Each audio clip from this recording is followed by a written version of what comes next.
And a few years ago, Professor Ray Rahi of Hillsdale College wrote a piece called Progressive Racism. And he pointed out that Woodrow Wilson brought Jim Crow to the North. He'd been inaugurated on March 4, 1913, at a cabinet meeting on April 11th. His Postmaster General Albert Burleson suggested that the new administration segregate the railway mail service. His Treasury Secretary, his son-in-law, William McAdoo, chimed in to signal his support. Wilson followed their lead. He had made a bid for the African-American vote in 1912, and he attracted the support of figures such as W.E.B. Du Bois. But as he put it at the meeting, he'd made no promises in particular to the Negroes, except to do them justice, quote-unquote. Burleson's proposal he welcomed, but he, quote, wanted the matter adjusted in a way to make the least amount of friction, unquote. Today, self-styled progressives are wont, with considerable abandon, to label as racist those who object to their attempts at social engineering.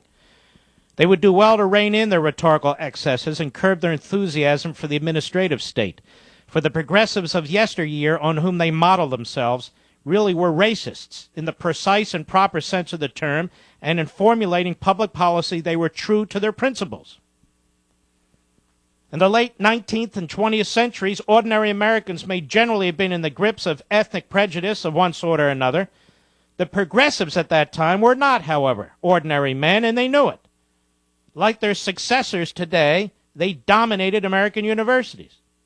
With some justification, they thought of themselves as an intellectual elite, and were where exceptions, they enthusiastically embraced eugenics and racial theory.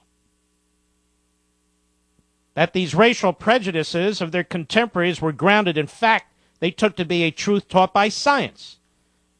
And being devotees of rational administration to the exclusion of all other concerns, they insisted that public policy conform to the dictates of the new racial science. Wilson, our first professorial president, was a case in point. He was the very model of a modern progressive, and he was recognized as such. He prided himself on having pioneered the new science in rational administration, and he shared the conviction, dominant among his brethren, that African Americans were racially inferior to whites. With the dictates of social Darwinism and the eugenics movement in mind, in 1907, he campaigned in Indiana for the compulsory sterilization of criminals and the mentally retarded. And in 1911, while governor of New Jersey, he proudly signed into law just such a bill.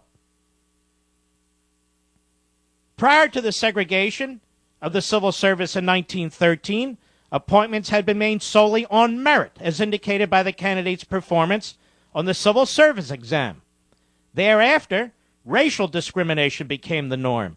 Photographs came to be required at the time of application, and this is under Wilson, and African Americans knew they would not be hired. And the existing workforce was thus segregated. Many African Americans were dismissed. In the Postal Service, others were transferred to the dead letter office where they had no contact with the general public. And those who continued to work in municipal post offices labored behind the screens, out of sight and out of mind. When the National Association for the Advancement of Colored People and the National Independent Political League objected to the new policy, Wilson, a Presbyterian elder who was nothing if not high-minded, vigorously defended it, arguing that segregation was in the interest of African Americans. For 35 years, segregation in the civil service would be public policy. It was only after Adolf Hitler gave eugenics the scientific racism, a bad name, that segregation came to seem objectionable. If Wilson's new policy encountered little opposition, it was because a change of sentiment had taken place. Jim Crow had not been the norm before 1890, even in the Deep South. As C. Van Woodward noted nearly 60 years ago, the strange career of Jim Crow, it became the norm there only when it received sanction from the racist progressives in the North. Their influence was profound and pervasive. In 1900, E. L. Godkin, founder and longtime editor of The Nation, saw the handwriting on the wall. In the pages of that journal, he lamented that the, quote, Declaration of Independence no longer arouses enthusiasm. It's an embarrassing instrument which requires to be explained away. The Constitution is said to be outgrown. Those who once boasted that it had secured for the quote-unquote Negro the rights of humanity and citizenship, he wrote, now listen in silence to the proclamation of white supremacy and make no protest against the nullifications of the 15th Amendment. There he is writing in The Nation. By the way, as an aside, this is why I hammer home almost daily the importance of the Declaration and the Constitution. The importance of the Declaration and the Constitution. They could not resolve the issue of slavery at the Constitutional Convention, but they put in place the tools to address it, particularly with the Declaration of Independence. Unalienable rights. They didn't say not for blacks, only for whites. Unalienable rights. And Abraham Lincoln, time and again, referred to the Declaration of Independence and unalienable rights that the founders of the country left their progeny to finish their work. That's the way he put it.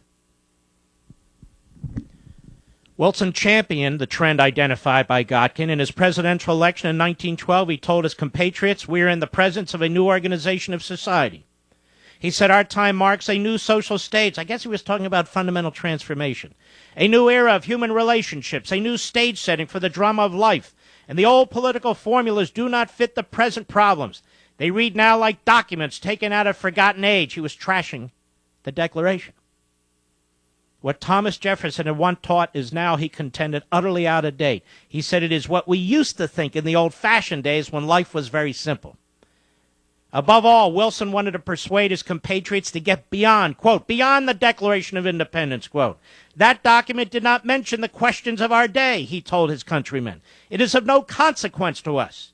He regarded it as, quote, an enmity, practical document, meant for the use of practical men, not a thesis for philosophers, but a whip by tyrants, not a theory of government, but a program of action. Now, for the rights of individuals celebrated in that document, and for the limits on the scope of government implicit in its celebration of those particular rights, Wilson had no use. They were, he recognized, an obstacle to rational administration, of the very sort exemplified by a segregation of the civil service. Now, why is Wilson important? Because, ladies and gentlemen, he set the foundation for the modern Democrat Party and the left. He was a leading light in the progressive movement. For similar reasons, Wilson was hostile to the constitutional provisions intended as a guarantee of limited government, the separation of powers, the balances and checks, and the distribution of authority between nation and state, distinguishing the American Constitution he regarded as an obstacle to the formation and pursuit of rational public policy. Government, he considered, not a machine, but a living thing, accountable to Darwin, not to Newton. Now, nothing of that sort could, he believed, have its organs offset against each other. I won't read all this. If you want to read some of this, I actually have it in Ameritopia. Today's progressives eschew social Darwinism and pseudo-scientific racism espoused by their intellectual forebears, and they oppose racial segregation and the sterilization of criminals and the mentally retarded, but they are no less confident of their own righteousness than were the progressives of the 19th and 20th centuries, and they have no more respect for the rights espoused in the Declaration of Independence, for limited government, and for constitutional forms that did their predecessors. Wilson's segregation of the civil service, they ought to reflect on the terrible damage apt to be done by an unlimited government, disdainful of natural rights of man, and dedicated to rational, quote-unquote, administration, as envisaged by fallible men. The onset of the progressive movement was steeped in poison and hate and racism and eugenics and anti-Semitism. This is the history that the Democrats will not talk about. They have succeeded in whitewashing that history. And I suspect that the pseudo-intellectuals among them, some of them in government, some of them in the academy, some of them in the media, some of them in entertainment, that many of them know this history. And they seek to remove the Confederate flag, not simply because they view it as a flag of racism, but because they don't want you to know that's their flag. That's the flag of the modern Democrat Party.